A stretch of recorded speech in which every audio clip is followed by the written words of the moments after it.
Alvina Yuliani. Nama saya Prasetyo Puji Firmansyah. Kita dari kelas 4F Marketing Communication. Jadi kita sekarang ada di Bami Jawa Berkah dalam. Nah, lokasinya ada di Bundaran Ceri ya. Serang Kota Serang, Banten. Banten. Jadi Bami ini udah lama berdiri. Sejak tahun 2012. Jadi kita buka kesempatan untuk Wawancarai. mewawancarai pemiliknya langsung. Bapak Robert Maria atau bisa disebut Om Om Gaul. Gaul.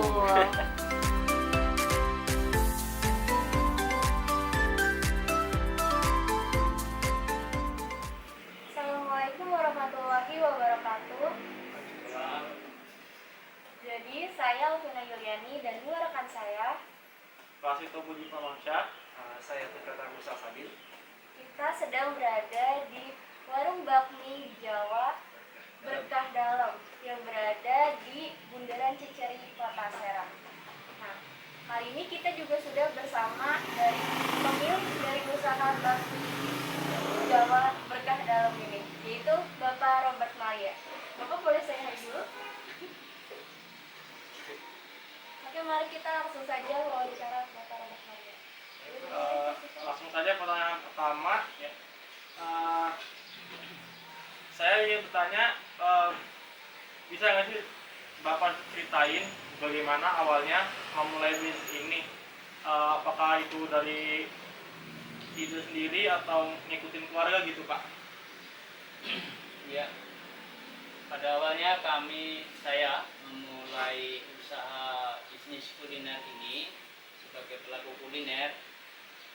Awalnya adalah karena faktor ekonomi karena waktu itu terjadi krisis 98, lalu kami secara pribadi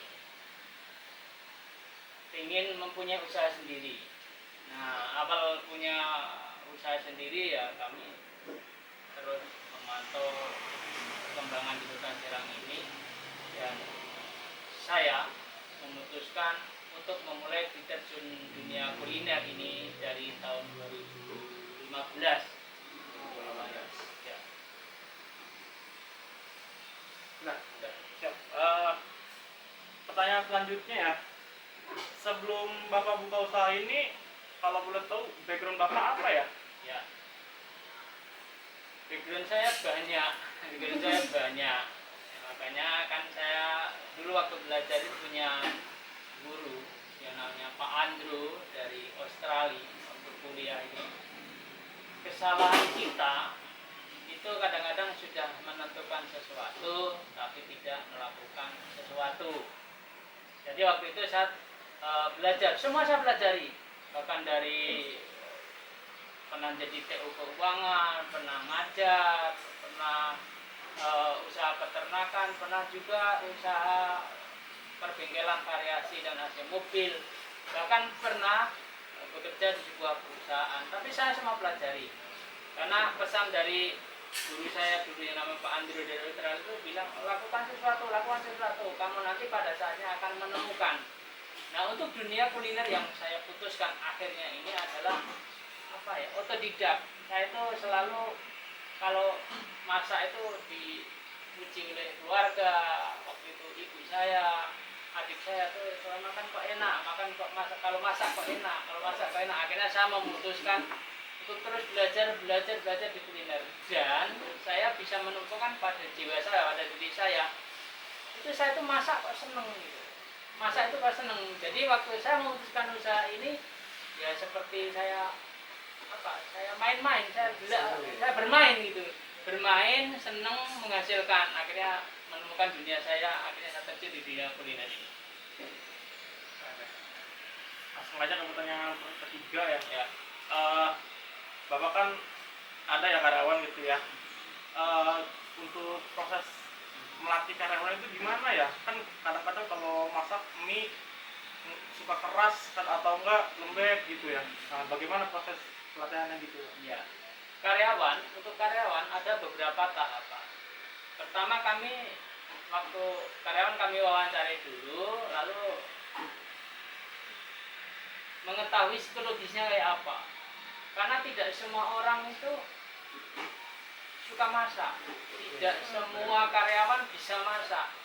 Seneng sama bisa itu beda. Akhirnya dari semua karyawan ya kalau memang kemampuannya dia itu hanya di order ya saya kasih tempatkan di order. Kalau dia maaf kemampuannya dia di desain mungkin di bersih-bersih dia apa ya saya tempatkan di situ. Tapi kalau dia memang kelihatannya punya kemampuan untuk dia bisa memasak dan rasanya pas sesuai dengan apa yang saya perintahkan, ya memang dia jadi di situ. Tapi tetap saya tanya dulu, kamu senang masak enggak? Gitu. Kalau memang tidak senang masak ya tidak saya tempatkan di dunia di chefnya gitu.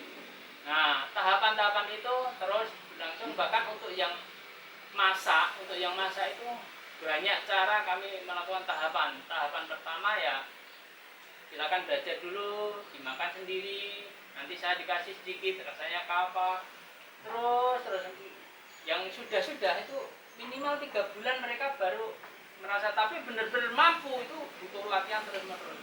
Karena kalau soal kembali masak akhirnya tahu tekstur kuah itu seperti apa, rasanya kayak apa, pasnya kayak apa, kematangannya kayak apa, itu butuh belajar terus. Jadi kami bertahap dari mereka bisa apa dulu, terus kami latih ke situ. Kalau misalnya order, ya udah sistem order, otomatis dia akan mampu menghadapi konsumen. Kalau konsumen bertanya ini itu dia mampu menjawab. Ada dia pintarnya di komunikasi. Jadi masing-masing saya pikir orang punya keahlian masing-masing. Dan untuk masak itu hampir sekarang ini ya 70-80% masih saya pegang, tapi untuk karyawan masih ngikutin. Untuk 1-2 tidak terlalu buru-buru memang iya. Karena kalau masak satu mungkin bisa, tapi demikian udah orderan buahnya, tiba-tiba konsumen datang buahnya harus dengan kecepatan, feeling kita harus pas, perasaan kita harus pas, jiwa kita harus pas. Itu butuh latihan yang terus menerus. Skill ya. Ya. Jadi proses latihan bertahap ya. Bertahap. Boleh lanjut ke pertanyaan selanjutnya? Dibawakan teman saya. Pertanyaan selanjutnya, sebelum Bapak memulai bisnis ini tuh Bapak ngelakuin riset dulu nggak sih, kayak riset tempat sama riset target pasarnya gitu? Iya. Untuk sebelum saya mengeksekusi dan menentukan saya terjun di dunia kuliner, saya banyak sekali melakukan riset. Yang pertama adalah saya mencari lokasi. Lokasi yang pertama, lokasi itu lingkungannya seperti apa, ini banyak perkantoran atau tidak, banyak anak sekolah atau tidak, orang lalu lalang seperti apa. Nah kalau sudah menentukan lokasi, ada tempat parkirnya enggak, macam-macam gitu. Nah sesudah itu baru kita melakukan riset.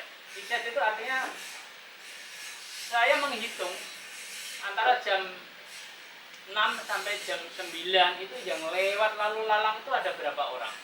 Mobil yang lewat berapa orang, motor yang lewat berapa orang. Lalu kami melakukan riset lagi, jam-jam siang antara jam 11 sampai jam 2. Lalu saya melakukan riset lagi antara jam 4 sampai malam sampai setengah 9-an. Itu kami hitung. Nah, saya melakukan itu, oh ternyata di sini cukup ramai. Lalu di sekitar sini banyak orang nongkrong enggak.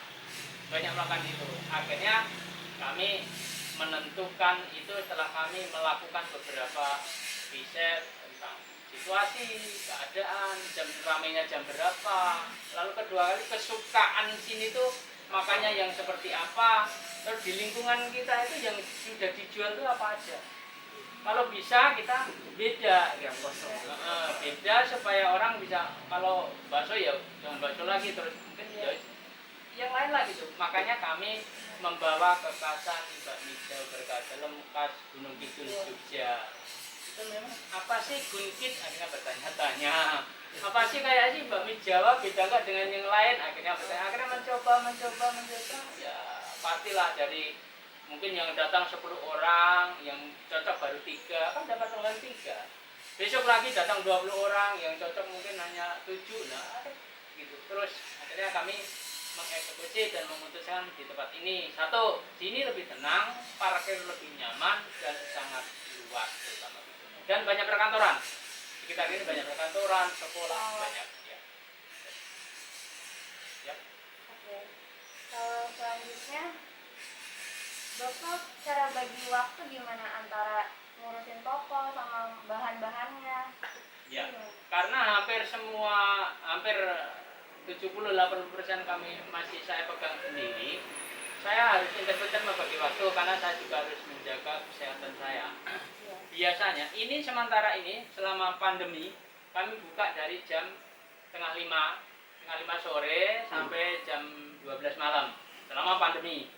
Tapi waktu sebelum pandemi atau nanti kalau memang anak sekolah sudah mulai masuk, saya buka dari makan siang, jam makan siang antara jam 10 jam 11 sampai malam.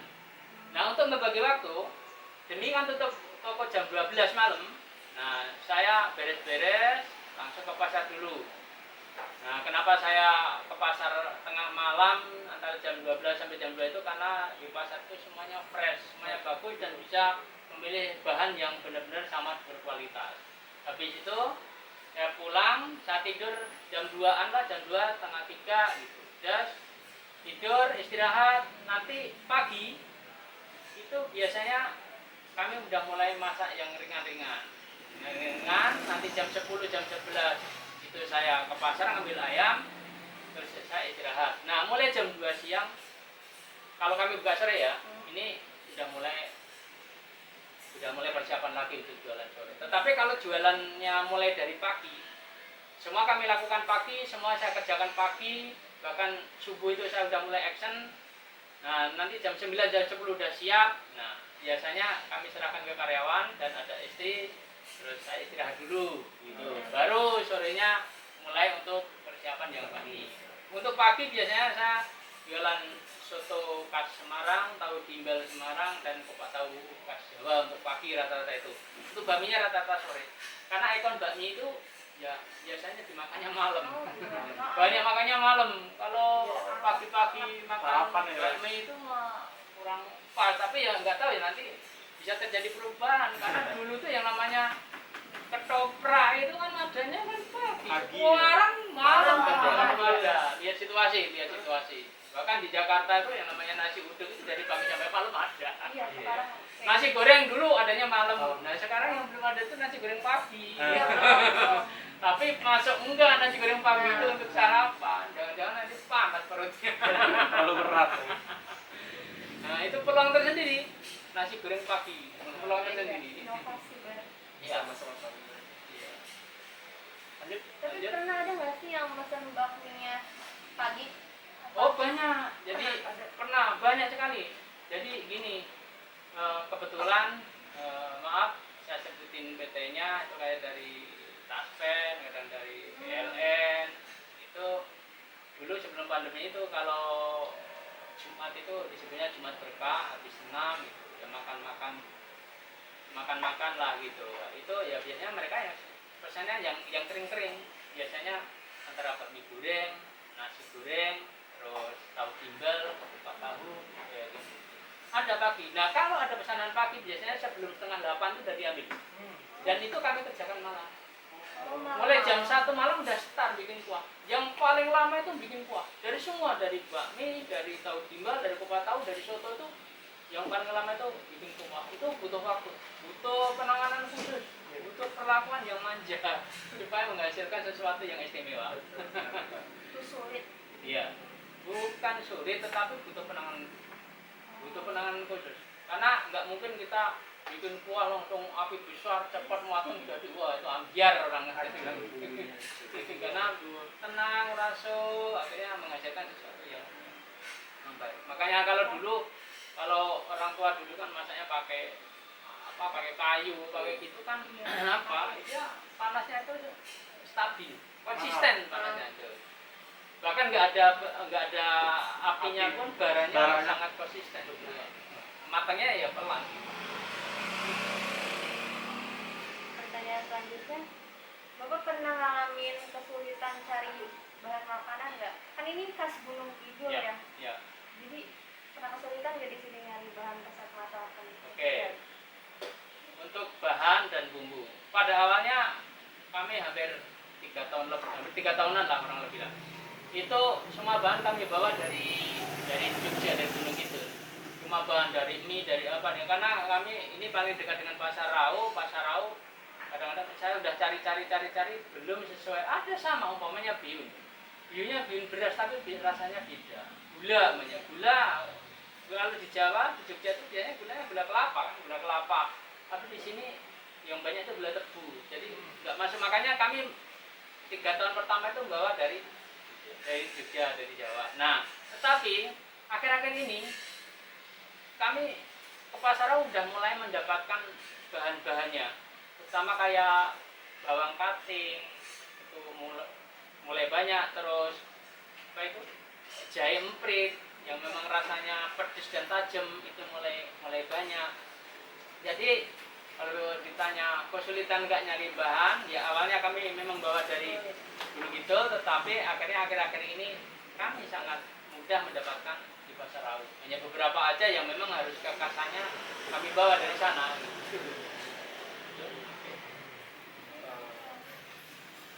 Pertanyaan selanjutnya, kalau boleh tahu sehari omset bapak itu berapa sih?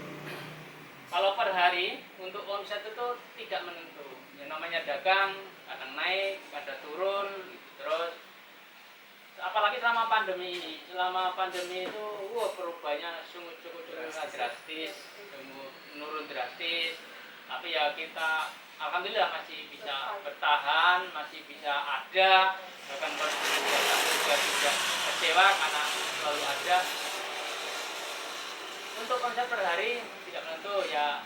Kalau sebelum pandemi bisa di atas 1 juta. Tapi kalau dia bawah pandemi ya turun lah hampir 50% lah. Makanya kan karyawan ada yang kami kurangin, ada yang kami rumahkan dulu. Nanti kalau udah anak sekolah masuk, udah mulai ekonomi udah mulai baik lagi, sudah tidak ada berita corona lagi. Karena itu di Serang itu untuk kuliner bagus. Cuma untuk tendang harga yang agak tinggi itu, karena di Serang itu ya kontrakannya mahal lah gitu, mahal. Nggak sebanding dengan apa yang harus kita jual gitu. Tapi pintar-pintar kita aja, pintar-pintar kita mengolah situasi, mengolah keuangan, memanage, ya semuanya kita bisa berjalan. Ya karena saya itu hobi masak, hobi meneliti, jadi jadi semua bisa kami tangani sendiri lah dengan cara saya, dengan pengalaman saya, ya akhirnya kami memutuskan. Pas ya harganya ya untuk orang Serang ya. Nah, untuk harga memang cukup. Ya kami tadi di survei tadi juga survei harga. Kalau orang makan di sini rata-rata berapa toh? Oh, kalau beli pecel lele beli pecel lele sekali makan 20.000, ya kita harus imbangin seperti itu. Pecel ayam 20.000, itu soto di atas 15.000 dan sekitarnya. Nah, kita harus situasi. Jadi konsumen keluar nyari makan. Itu bahasanya itu kalau bilang 20.000 itu sudah dapat minum, dapat makan, dapat ngobrol. Gitu. Iya. Iya, jadi kenyang. Jadi jangan kita kan kelasnya ya kelas umum lah, kelas umum. Kebutuhan untuk makan, dan bakmi Jawa ini bukan makanan pokok tapi makanan yang ngangenin orang bilang. Jadi mereka cari mana sih ada bakmi Jawa kok pengen makan. Bukan makanan pokok. Makanya sini ramenya pada saat tertentu, biasanya pas tanggal-tanggal gajian antara tanggal 25 tanggal 15 itu rame gitu. Karena mereka ya kangen pengen makan Jawa, karena kami menyediakan hampir 17 menu. Bahkan minuman juga ada teh poci, ada wedang uwo, ada bahkan kami bawa temulawak itu khas Semarang. Itu kerinduan orang-orang Semarang, kebetulan istri orang Semarang. Kerinduan orang-orang Semarang yang ada di sana belum ada temulawak. Terus di Jogja sering nongkrong di trotoar kan juga ada minum teh poci. Itu kan teh poci kami juga teh poci yang benar-benar terbuat dari tanah. Nah, pocinya terbuat dari tanah. Alami sekali ya. Kalau mereka dengan cangkir, ya kekasan-kekasan di sana kami bawa. Oke, berarti Bapak cara bertahan selama corona ini ngulangi karyawan gitu ya Pak? Ya, mengulangi karyawan, tetapi pada saat kami ada pesanan, ya tetap kami panggil. Bantuan. Panggil. Terus karyawan kami istirahatkan dulu, tapi kalau pas saya butuh ya saya panggil gitu, karena saya untuk mempertahankan supaya ini ada. Karena mungkin Mas melihat sendiri di masa corona ini banyak sekali ya Semuanya banyak sekali dari dunia kuliner, apalagi di kuliner yang daerah pariwisata. Gak usah jauh-jauh, kuliner yang makanan yang mereka ada di sekolahan-sekolahan tuh langsung tumbang duluan. Yang jajan siapa? Kayak penjual cilok, penjual cireng, gorengan, anak sekolah itu langsung habis, langsung nggak ada. Bingung dia mau jualan apa? Gak ada yang beli juga gitu. Tapi kalau ini kan sifatnya umum ya, sifatnya umum. Tapi kami hanya mengurangi jam terbang, biasanya jam 10 jam 11 buka, ya, bukanya sore. Jadi untuk bertahan dan kami kerjakan sendiri mulai untuk makan malam dan makan iseng malam. Gitu. Jam-jam iseng gitu. Kadang-kadang pengen ngobrol, kan ngobrol bapak jalan masih buka juga. Sambil minum teh poci, ngobrol. Kadang-kadang ini parahnya ya mas kita ngobrol di sini. Karena sini kan adem, tidak berisik gitu, kalau malam tidak berisik. Jadi seneng, makanya kami di luar itu. Bahkan kadang-kadang kami udah tutup, mereka masih banyak ngobrol. Pak, saya ngobrol nggak apa-apa pak, ini udah tutup, terus bapak ngobrol di luar gitu. Kebutuhannya apa pak? Butuh air dan dia terima gitu. Ini berapa? Udah nggak usah. Pokoknya dia terima kalau minum apa saja. Saya melakukan apa ya? Pendekatan apa itu mas? Apa canda ya? Menurut pandangan Bapak gimana sih usaha anak muda zaman sekarang tuh yang sama-sama gitu loh, kopi bisnis? Ya. Ya. Untuk zaman sekarang memang menjamur dengan yang namanya kopi, bahkan banyak sekali modelnya. Ada juga angkringan, bahkan itu banyak anak-anak muda yang melakukan. Itu memang sangat bagus dan cukup bagus. Tapi yang jelas untuk anak muda zaman sekarang itu saat ini jempolnya itu berani nekat, berani langsung melakukan. Kadang-kadang hanya melihat di sana rame, akhirnya dia bikin gitu. Padahal belum tahu masalahnya di dalam yang akan terjadi seperti apa. Tapi minimal paling tidak mereka dengan melakukan itu masalah yang akan timbul itu mereka langsung temuin dan saya yakin dia langsung berpikir untuk menangani masalah itu.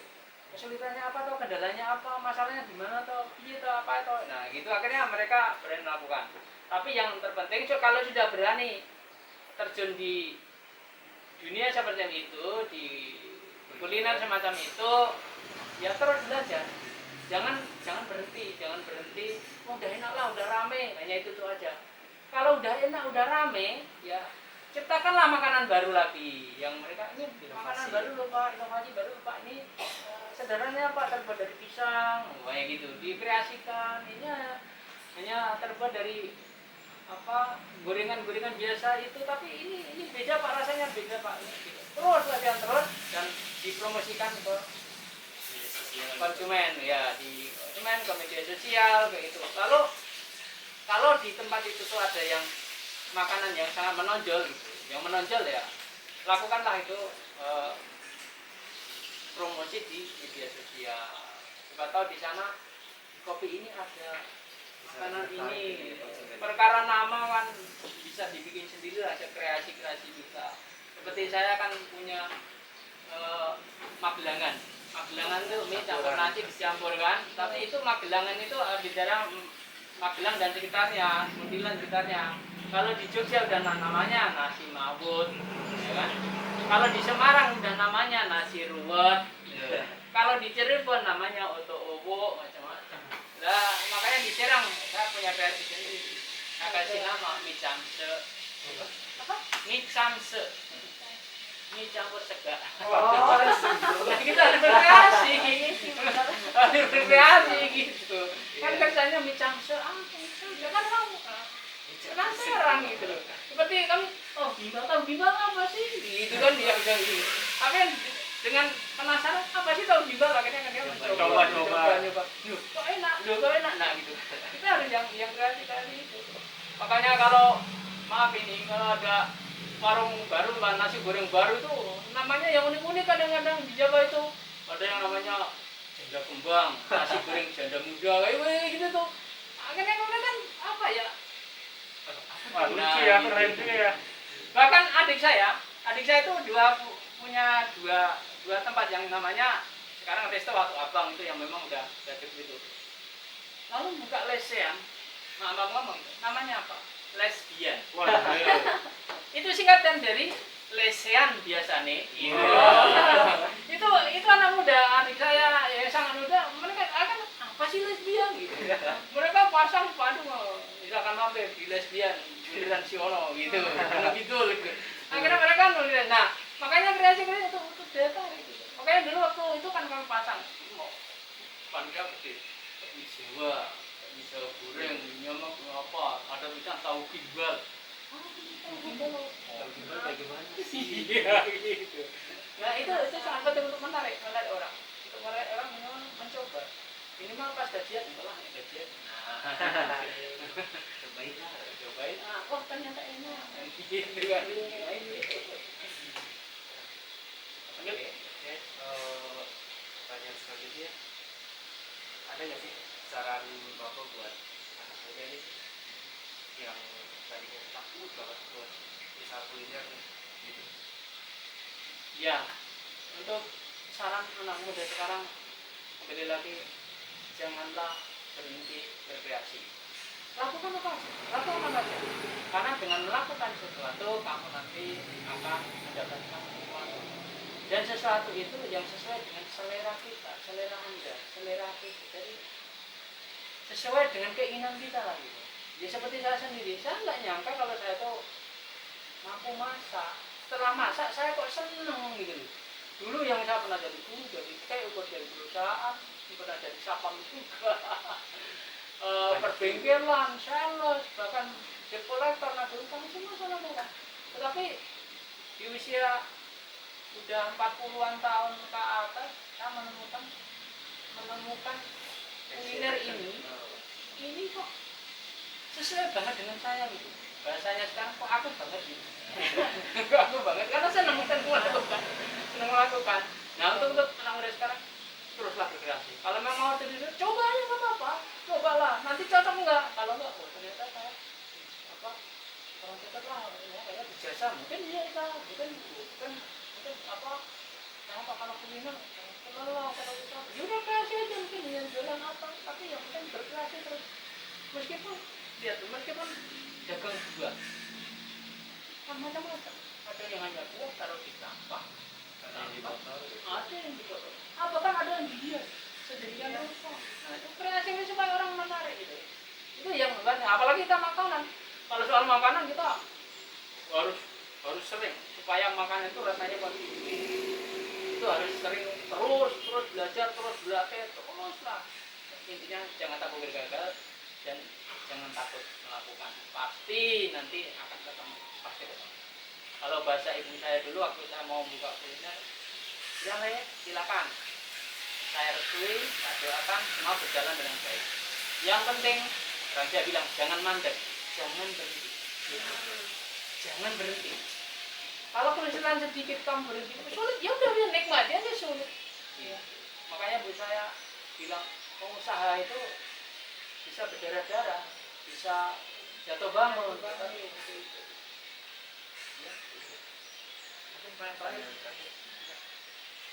Pertanyaan selanjutnya, kan Bapak ini usahanya udah lama kan ya, ini udah sukses. Nah, Bapak ada niatan buka cabang baru nggak gitu? Kalau untuk buka cabang baru memang dari dulu saya minat, tetapi untuk usaha bakmi Jawa ini, kesulitan kami adalah di chef yang tukang masak. Karena suatu saat kami akan buka di Pandian, yang dulu di Plaza Telkom itu. Pernah saya pengen buka di sana, di sekitar sana itu. Tapi kami tidak di karyawan. Bahkan kami sudah melakukan untuk yang buka cabang itu yang paling ringan untuk yang mau nungguin, yang penting bisa masak. Makanya saya latih dulu masaknya bisa, nanti saya semua tunggu apa, yang penting kamu bisa masak aja, bisa masak itu, lakukan itu. Dan memang itu untuk bakmi Jawa memang butuh skill, nggak mudah, kecuali ada orang minat terus belajar di sini, terus saya buka sana, tolong diajarin, oke, nggak apa-apa, tolong bisa. Tapi kalau untuk soto, untuk itu, saya punya wacana nanti kalau memang pandemi udah nggak ada Mbak, bekerja baru. Karena itu bisa saya kerjakan malam, saya siapin kuah, saya siapin semuanya, nanti karyawan tinggal uang. Betul, macam itu. Pengen dia buka cabang baru. Yang terakhir, lanjut pertanyaan terakhir ya. Pertanyaan yang terakhir, dari tahapan-tahapan kreativitas yang ada di materi yang udah kita jelasin itu, menurut Bapak sangat amat relevan nggak di dunia kerjanya langsung? Ya, kalau ditanya soal relevan atau tidak, saya mengatakan itu sangat-sangat amat relevan sesuai dengan teori, dengan dunia kerja secara langsung. Yakni jika ingin terjun ke dunia kreatif, mau bentuknya apalah gitu, mau kuliner, mau apa, memang sebaiknya, bagusnya itu melalui beberapa tahapan yang sudah kami jelaskan tadi, dari survei, dari latihan, dari menciptakan kreativitas sendiri, lalu itu layak makan, sudah layak makan kita harus mengerti dengan layak jual, harus banyak terus belajar begitu. Nah, kemudian latihan-latihan tersebut adalah membutuhkan sangat kesabaran, kreativitas kita terus dibangun. Jangan kalau udah wah enak, udah bangga dengan itu selesai, jangan. Lalu tetap terus latihan terus, melakukan riset, melakukan situasi di lingkungan itu apa, situasi kalau maksudnya kalau kita menciptakan makan ini seperti apa bagusnya, seperti waktu saya mau memutuskan, memfinalkan, mau buka bakmi Jawa di Ciri ini sesuatu yang aneh karena di sini waktu itu belum banyak bakmi Jawa, tapi telah dengan melakukan riset dan ternyata ada ya, dan setelah saya eksekusi ternyata tidak ada kata gagal. Alhamdulillah sampai sekarang semua berjalan bagus, tapi semua harus dilakukan dengan sangat maksimal, teliti, tidak tidak bosan-bosan. Lalu kalau malam itu kalau saya belum tidur itu apa ya, saya cuma semuanya tuh teliti gitu loh. Kalau saya kasih saya rasakan juga. Seperti rica-rica itu yang sangat booming itu, kalau menu-menunya itu juga kami latihan tertentu secara maksimal, dan akhirnya Mas, Mbak, satu saat kalau memang mau seperti dunia itu lakukan lagi tahap. Tapi jangan takut nanti gimana, jangan takut, lakukan, masuk. Nah, permasalahan yang timbul akan terjadi pada saat kita sudah melakukan, dan pasti di situ ada jalan keluarnya. Jangan takut itu, meskipun ya dengan susah payah. Oke, Jadi sangat relevan ya. Iya, sangat relevan. Yang penting mulai tahapan-tahapan dengan kesabaran, dengan ketelitian, dengan keyakinan. Memang banyak berlatih juga ya Pak ya. Yakinlah, yakin aja. Siap.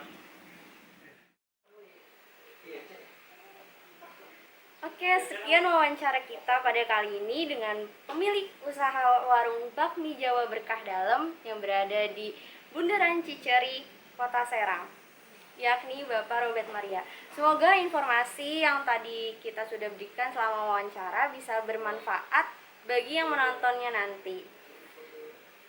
Kesimpulan yang dapat kita simpulkan dari wawancara tadi ini adalah ditemukan adanya kenyataan antara teori yang ada di materi perkuliahan dengan di lapangan kerjanya, yakni dalam membuka usaha di dalam bidang industri kreatif memang melalui tahapan-tahapan kreativitas yang ada, dimulai dari kita belajar terlebih dahulu, kita ngulik, terus latihan terus menerus, walaupun sudah bisa jangan tetap berhenti, harus tetap latihan hingga melakukan riset ini itu kesemuahan hingga pada tahap akhirnya kita memutuskan untuk mengeksekusi ide tersebut.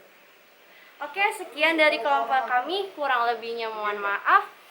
Wabillahi taufiq wal hidayah. Wassalamualaikum warahmatullahi wabarakatuh. Kami bertiga, saya Alvina Yuliani dan dua rekan saya pamit undur diri. Thank you.